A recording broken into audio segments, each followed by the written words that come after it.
Shalom, selamat pagi Bapak Ibu yang dikasihi Tuhan. Kita bersyukur pagi hari ini kita boleh bangun pagi semua karena anugerah-Nya. Sebelum kita membaca dan merenungkan firman Tuhan itu, mari kita berdoa. Terima kasih Bapa Surgawi, kami sungguh bersyukur buat hari yang indah ini. Kami percaya bahwa Engkau tetap menolong kami, menyelamatkan kami, dan memberi kami keselamatan itu. Kami bersyukur di hari yang indah ini kami boleh bangun semua karena anugerah-Mu, semua karena kasih karunia-Mu. Kami boleh bangun semua karena pertolongan-Mu, karena rancangan-Mu yang indah bagi kami. Kau punya rencana yang indah bagi kami untuk menjadi saksi-Mu, nama-Mu dipermuliakan. Kami bersyukur pagi hari ini mau membaca dan merenungkan firman-Mu, dan kami yang siap katakan amin. Ya Bapak Ibu, perikop pembacaan kita pagi hari ini terambil dari Kisah Para Rasul pasalnya yang pertama ayat 1 sampai yang ke-5. Demikian firman Tuhan. Hai Theophilus, dalam bukuku yang pertama aku menulis tentang segala sesuatu yang dikerjakan dan diajarkan Yesus sampai pada hari Ia terangkat. Sebelum itu Ia telah memberi perintahnya oleh Roh Kudus kepada rasul-rasul yang dipilih-Nya. Kepada mereka Ia menunjukkan dirinya setelah penderitaannya selesai, dan dengan banyak tanda Ia membuktikan bahwa Ia hidup. Sebab selama 40 hari Ia berulang-ulang menampakkan diri dan berbicara kepada mereka tentang kerajaan Allah.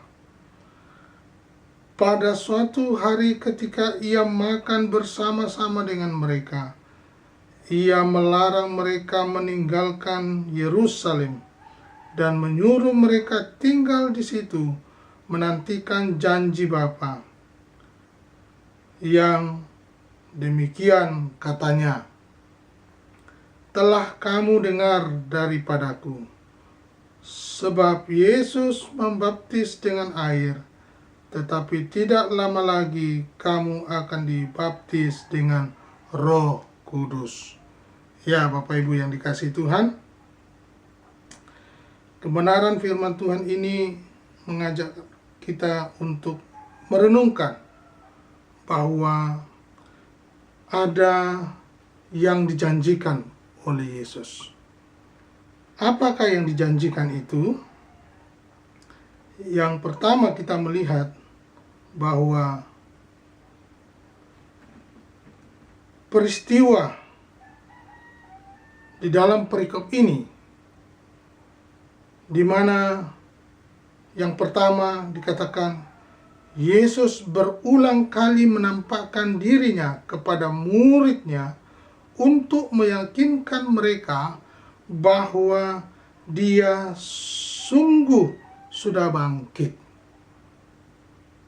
Sekali lagi ya, dikatakan bahwa dari perikop ini, Roh Kudus dijanjikan itu, dikatakan bahwa Yesus berulang kali menampakkan dirinya. Jadi Yesus menampakkan dirinya berulang kali, ya, kepada siapa? Kepada murid-murid-Nya untuk meyakinkan mereka bahwa Dia sungguh sudah bangkit. Kita perhatikan ayatnya yang ketiga, dikatakan,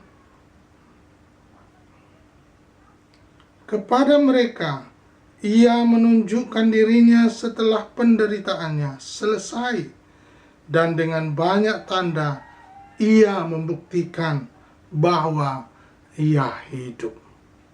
Ada pujian berkata, sebab Dia hidup, sebab Dia hidup, ada hari esok, sebab Dia hidup, ku tak gentar. Nah ini dia. Kenapa?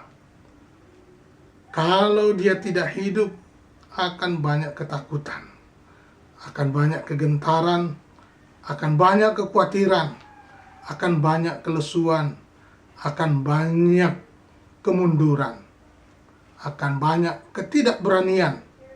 Tetapi apa yang Yesus janjikan ini, dia berkata memang dia sungguh hidup. Ia menunjukkan dirinya setelah penderitaannya selesai, dan dengan banyak tanda ia membuktikan bahwa ia hidup. Sebab selama 40 hari ia berulang-ulang menampakkan diri dan berbicara kepada mereka tentang kerajaan Allah. Kembali, Bapak Ibu yang dikasihi Tuhan, ini yang pertama Yesus janjikan, yaitu Roh Kudus. Ya, yang kedua dikatakan bahwa Yesus menjanjikan Roh Kudus akan membaptis mereka untuk memperlengkapi mereka dalam tugas panggilan menjadi saksi Kristus. Sekali lagi dikatakan bahwa Yesus menjanjikan Roh Kudus akan membaptis mereka untuk memperlengkapi mereka dalam tugas panggilan menjadi saksi Kristus. Perhatikan ayat 4. Pada suatu hari ketika ia makan bersama-sama dengan mereka, ia melarang mereka meninggalkan Yerusalem dan menyuruh mereka tinggal di situ menantikan janji Bapa. Yang demikian katanya, telah kamu dengar daripadaku. Sebab Yohanes membaptis dengan air, tetapi tidak lama lagi kamu akan dibaptis dengan Roh Kudus. Ini dia. Penting sekali bahwa apa yang Yesus janjikan itu benar-benar nyata. Apa yang Yesus perkatakan itu benar-benar terjadi. Bagaimana dengan hari ini? Apakah Roh Kudus ada? Roh Kudus hadir di dalam hidup kita?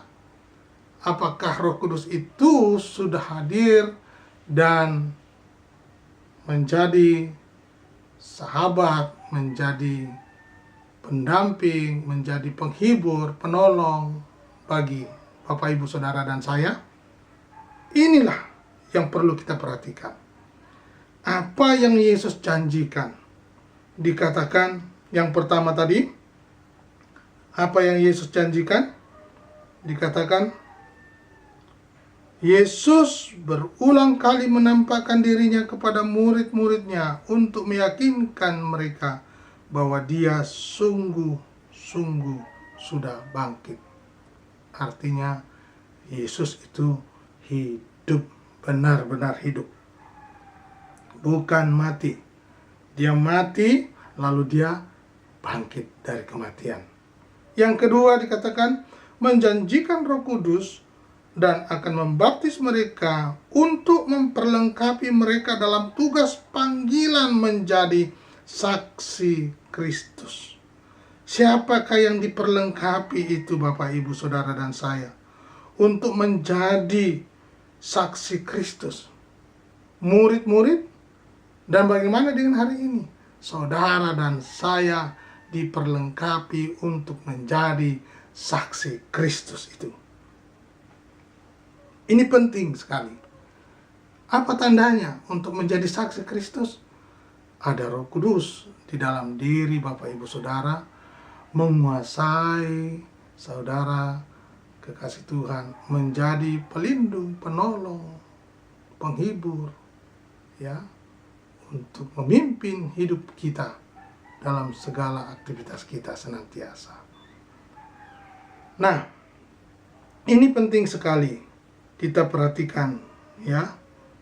Bagaimana selanjutnya? Dan dikatakan bahwa ini hal yang sangat penting, bahwa Yesus pernah berjanji, dan yang dia janjikan itu adalah Roh Kudus. Terima kasih Tuhan Yesus. Berkatilah hidup kami, dibangun pagi hari yang indah ini. Terpujilah namamu. Inilah ucapan syukur kami. Inilah yang menjadikan hidup kami bergairah melalui pembacaan firman-Mu, merenungkannya, dan mau menjadi pelaku firman itu. Ajar kami dari sehari ke sehari Bapa, untuk mengucap syukur, untuk menjadi saksi, diperlengkapi oleh kuat kuasa Roh Kudus. Terpujilah nama-Mu, segala hormat kemuliaan bagi nama-Mu. Mohon keselamatan, mohon perlindungan-Mu atas kami sepanjang hari ini sampai selama-lamanya. Kami yang percaya katakan, amin.